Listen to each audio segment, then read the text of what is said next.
എന്താ പറ, നീ എന്തിനാ വന്ന? അതറിഞ്ഞാ ചേച്ചി ഞെട്ടു. എന്താ ഇപ്പൊ ഞെട്ടിയേ? എനിക്ക് ടൈമിംഗ് അറിഞ്ഞൂടാ.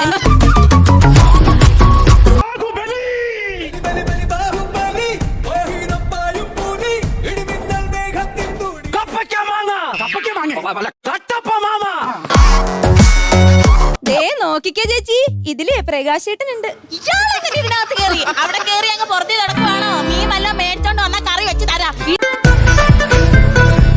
നിങ്ങൾ എന്തിനാണ് ഇവിടെ കിടന്ന് ചലിച്ചോണ്ടിരിക്കുന്നത്? ഞാൻ നിന്നെ ഒന്ന് അടിച്ച് കേറ്റി അങ്ങ് വെച്ചേണ്ടി. അടിച്ച് കയറ്റിയൊക്കെ ഞാൻ എന്തോന്ന് 2.5 ഇഞ്ചിന്റെ ആണിയാ.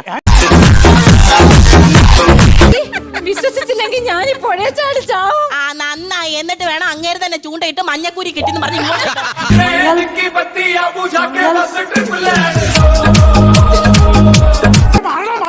ഒരുത്ത കുതിരപ്പുറത്ത് പാഞ്ഞു വരുന്നത് വാളെടുത്ത് വെട്ടടാ. ഈ വാള് വെച്ച് പഴം വെട്ടിയിട്ട് മുറിയുള്ളൂ.